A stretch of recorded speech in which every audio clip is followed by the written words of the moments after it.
Welcome to the Target 40 Ielts listening practice test. Section 1. You will hear a conversation between two people.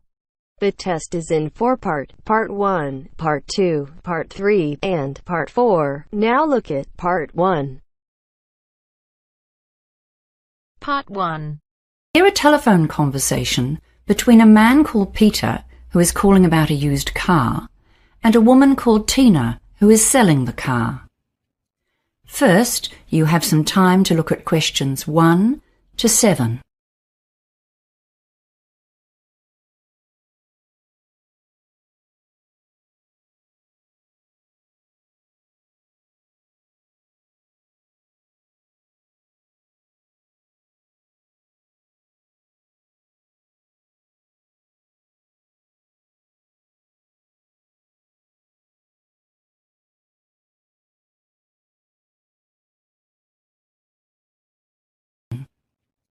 You should answer the questions as you listen, because you will not hear the recording a second time.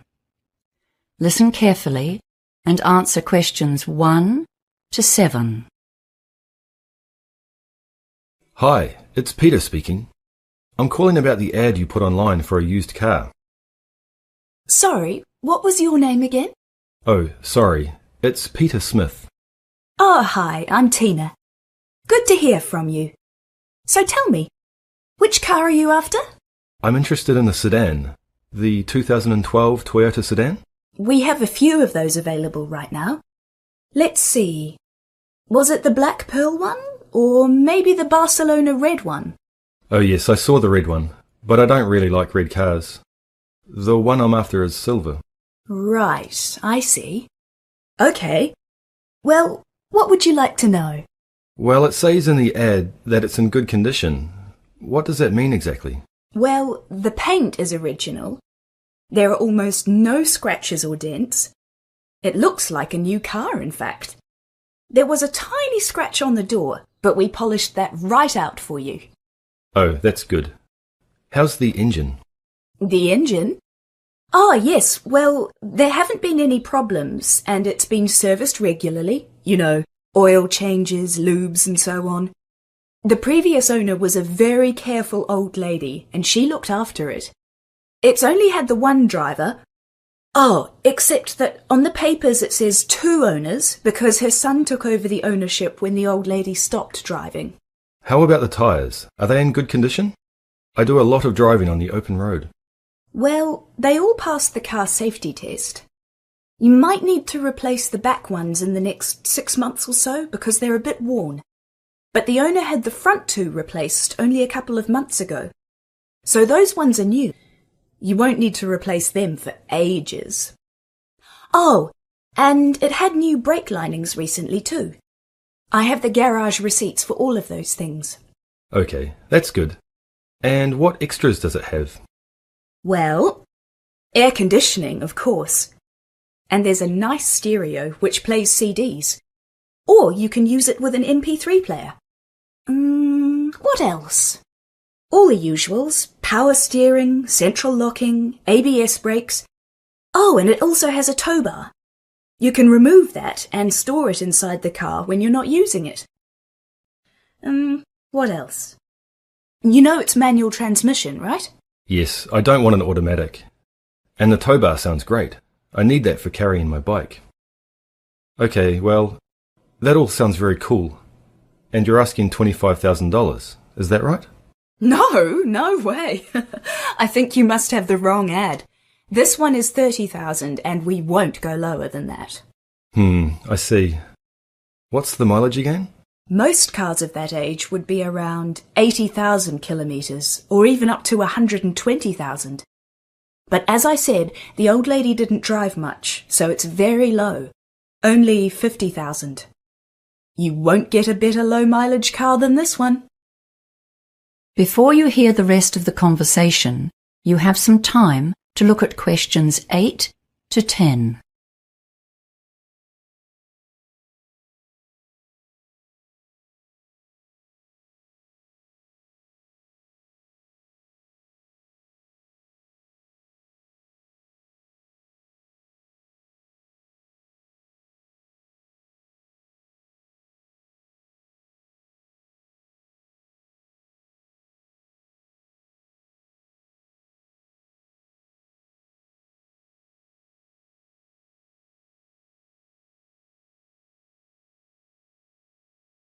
Now listen and answer questions 8 to 10. Okay, well, I'd like to come and see it if that's all right. Where do you live? I'm in the suburb of Pembrose. Do you know where that is? Sorry, can you say that again? I'll just check on my GPS. Yes. I'm in Pembrose at 352 Hunter Place. Hunter. Oh yes, I see. Yes, that's okay. It's about 30 minutes drive from here. No, that's no problem. So, when would you like to come? How about this evening? I could come at 5 p.m. Oh, no, sorry, I forgot about my gym class. How about 6:30? Does that suit you? Look, sorry, I have someone else coming then. Can you make it a bit later? Say 7:30? Well, okay then. But that's getting a bit late really, and it'll be dark by then, won't it? I'd really like to see the car in daylight if that's okay. Well then, how about 4ish? Yes, that's good. Okay, let's say 4:30 p.m. And I guess I'll just have to be late for the gym. I'm usually very punctual, so being late just once won't matter too much. Yes, fine. See you then. Oh, just in case there's a problem, what's your mobile number? Oh, of course. It's 093678192. Ignore that. It's my landline. Of course, it makes more sense to give you my mobile. That's 045 352 7652. Got that? Excellent. See you later, Peter. Yes, sure. Bye, Tina.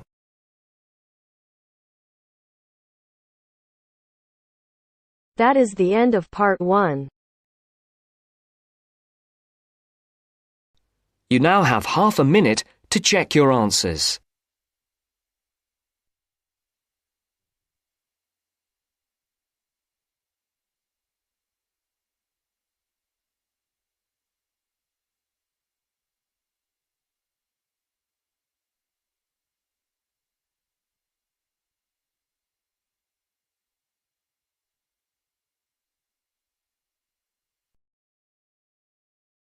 Now turns to part 2.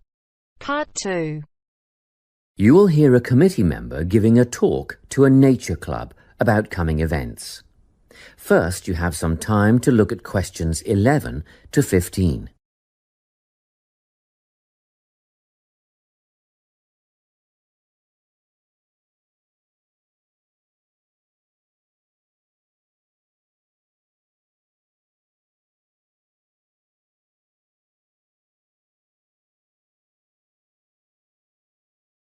Listen carefully and answer questions 11 to 15.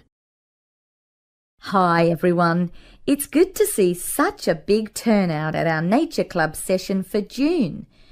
Just before we start this evening's workshop, I'd like to draw your attention to what we have in store for you in the second half of the year. First of all, the guided bushwalk. This is always a favourite. Starting out on the Springvale Plateau and continuing down into a section of the State Conservation Area. Last year, we invited children aged 8 and over if they came with a parent, but the track has been washed out in a few places since then and it can be quite rough. So, this year we considered restricting it to adults only. However, on reconsideration, the committee has now decided to recommend it for all bushwalkers who are over the age of 12. Another very popular option is the bird observation walk. We'll be searching for both migratory and native birds as we walk through tidal marshlands and mangroves, and you can expect to get your feet uncomfortably wet and muddy if you don't wear rubber boots. These are a must. The leader will have a strong pair of binoculars, so we'll rely on her to name the species for us. And we've ordered some bird identification books that you may wish to purchase at a later date. From the bush to the swamp and now to the sand dunes. Our leader will help us identify plants native to the local area as well as some invasive weed species.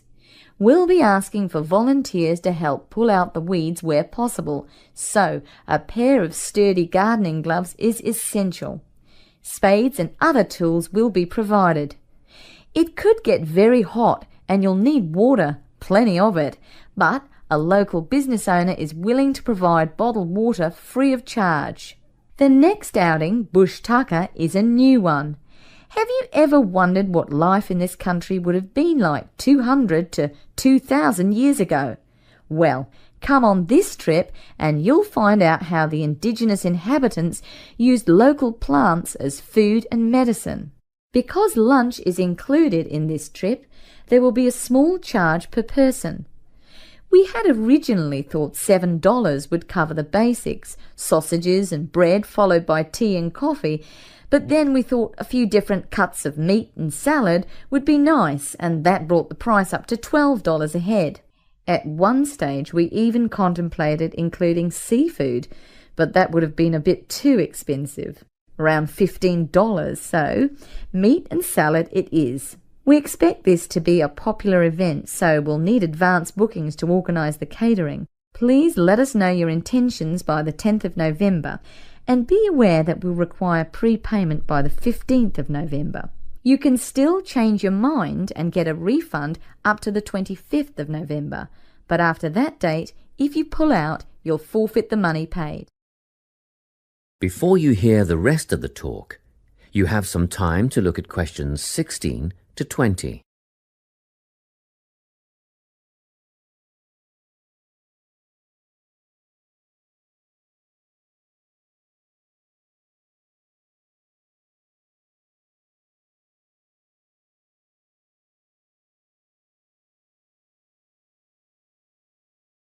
Now listen and answer questions 16 to 20.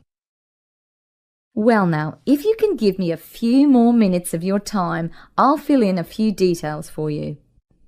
The bushwalk, led by Glenn Ford, is first up in July, on the 2nd of the month. It'll start from Springvale as usual, but this year we'll be setting off in the morning at 9:15 and we'll get back at 1 in the afternoon. The birdwatching expedition is on the 10th of September at Camford, and the leader is the president of the Nature Club, our very own Joy Black. If you have any questions at all about bird life, Joy is the person to ask. This is a twilight outing from 4:30 to 6:30. Next up is the trip to the sand dunes on the 26th of November with Rex Rose. A bit of an early start, especially for those of you with a fair way to travel, but we'll meet at the observation hut at 8:30. That's the observation hut, 8:30 till 10:30. And even at that time of the morning, it'll be very hot, so come prepared. The last trip on the program is the Bush Tucker excursion on the 3rd of December with Ranger Jim Kerr. This will be at Carson Hills, and the presentation and demonstration will take place from 10 a.m. till 11:30, but be prepared to stay on for the barbecue and Bush Tucker lunch at 12 o'clock. I expect we'll wind up at 2, and you can head for home at that time. Well, that's all I have to tell you. A booklet will be mailed out to you later with those events, dates and times, but don't wait, put them on your calendar now. That is the end of part 2. You now have half a minute to check your answers.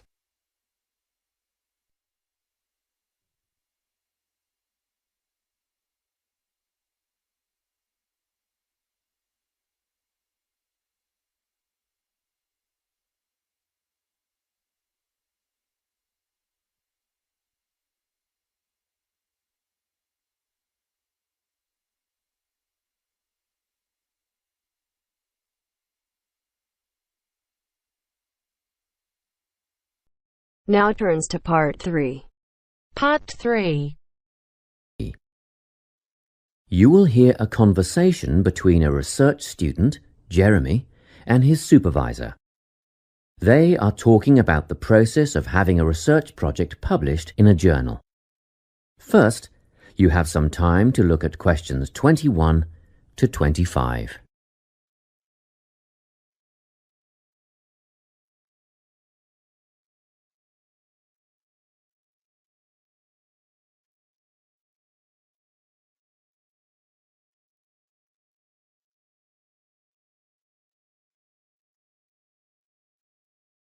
Listen carefully and answer questions 21 to 25.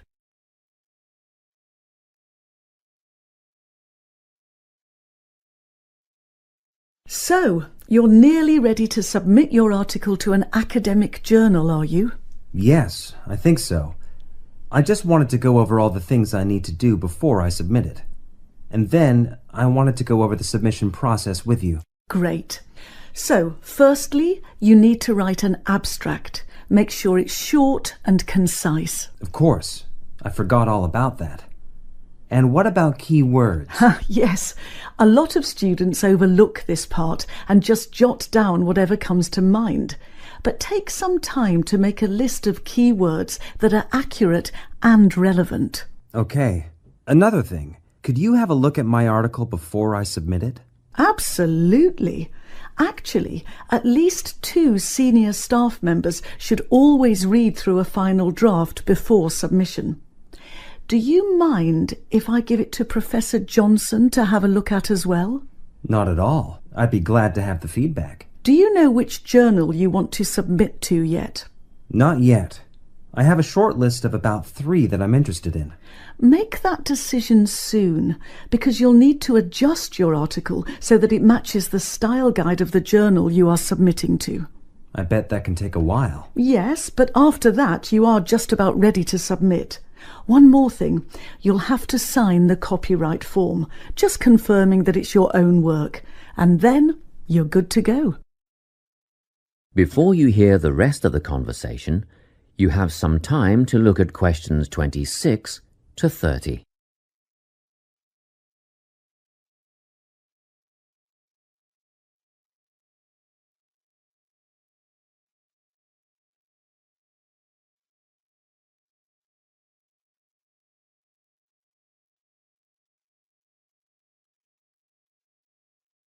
Now listen and answer questions 26 to 30. Now, the submission process. How does it work exactly? Well, the first thing is to just send it off. You've got to send in the manuscript before anything else can happen. Sure. And then should I call to check if they have received it? No need for that, no. All you have to do is just log on to your email regularly, because you will get a submission confirmation once they have processed the manuscript. And that will have comments on what they thought of it? No comments yet. That email is just to let you know they have received it. The next stage is what is known as peer review. This is when experts in the field review your manuscript and decide whether to accept it. They'll never accept me. I'm only a master's student. Don't worry about that, Jeremy. It's all done through a double-blind method. That means that whoever reads your manuscript has no idea whether you are a grad student or a Nobel Prize laureate. They'll only be judging your work, not you. Well, that's good to hear. And then what, once they've made their decision? Well, there are 4 possible outcomes.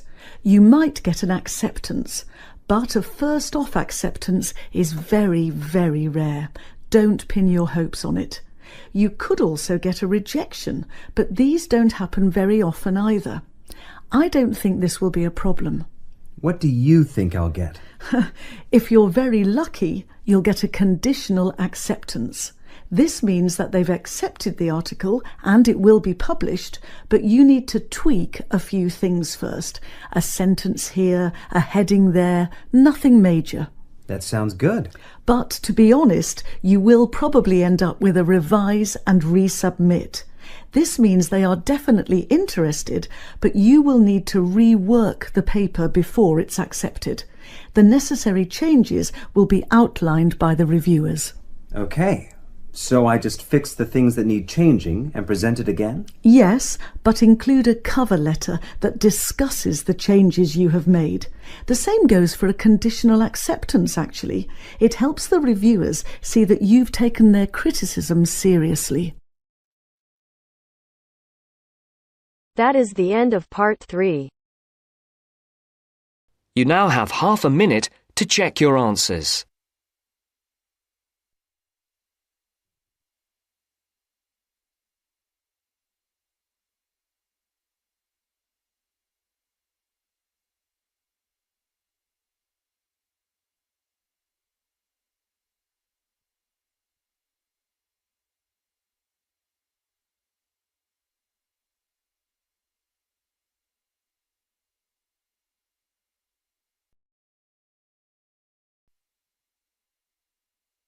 Now turns to Part 4.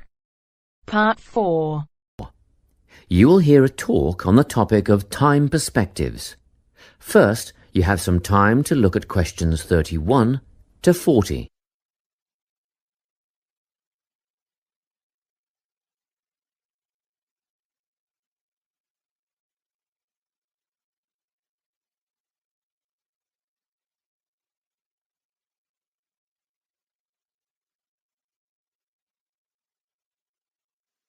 Listen carefully and answer questions 31 to 40.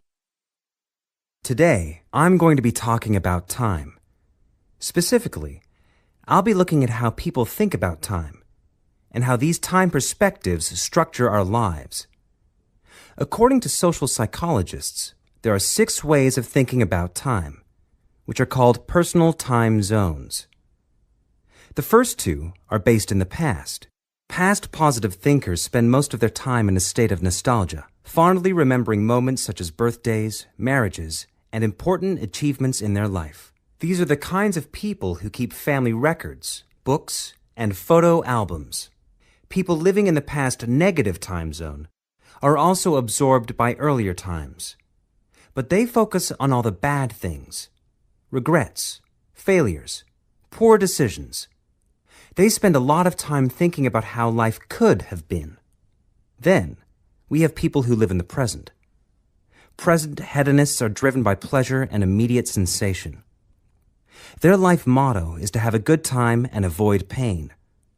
Present fatalists live in the moment too, but they believe this moment is the product of circumstances entirely beyond their control.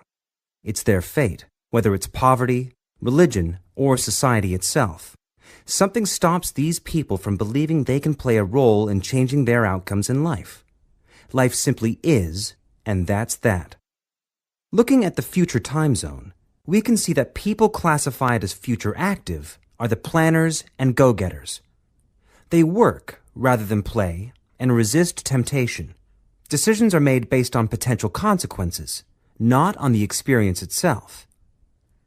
A second future-orientated perspective, future fatalistic, is driven by the certainty of life after death and some kind of a judgment day when they will be assessed on how virtuously they have lived and what success they have had in their lives. Okay, let's move on. You might ask, how do these time zones affect our lives? Well, let's start at the beginning. Everyone is brought into this world as a present hedonist. No exceptions. Our initial needs and demands, to be warm, secure, fed, and watered, all stem from the present moment. But things change when we enter formal education. We're taught to stop existing in the moment and to begin thinking about future outcomes. But did you know that every 9 seconds a child in the USA drops out of school?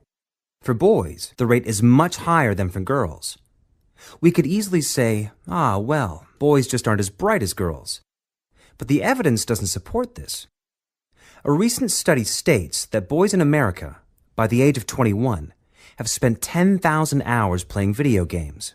The research suggests that they'll never fit in the traditional classroom because these boys require a situation where they have the ability to manage their own learning environment.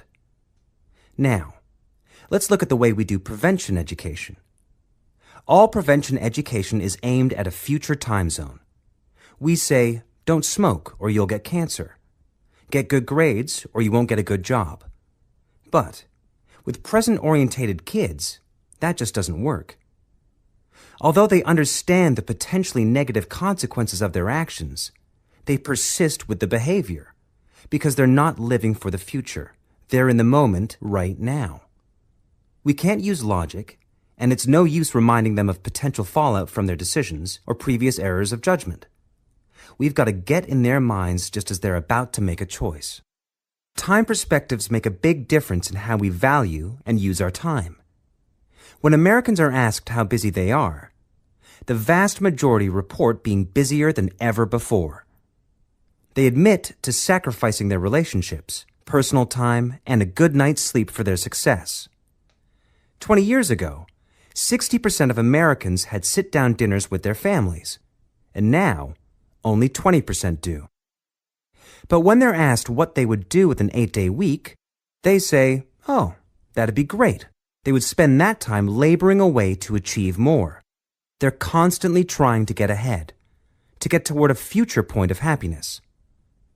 So, it's really important to be aware of how other people think about time.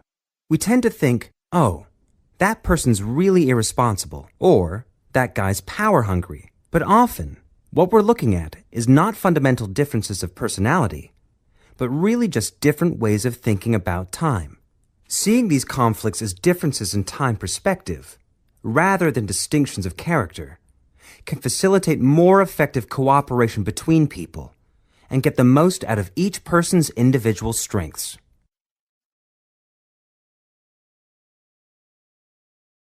That is the end of part 4. You now have half a minute to check your answers.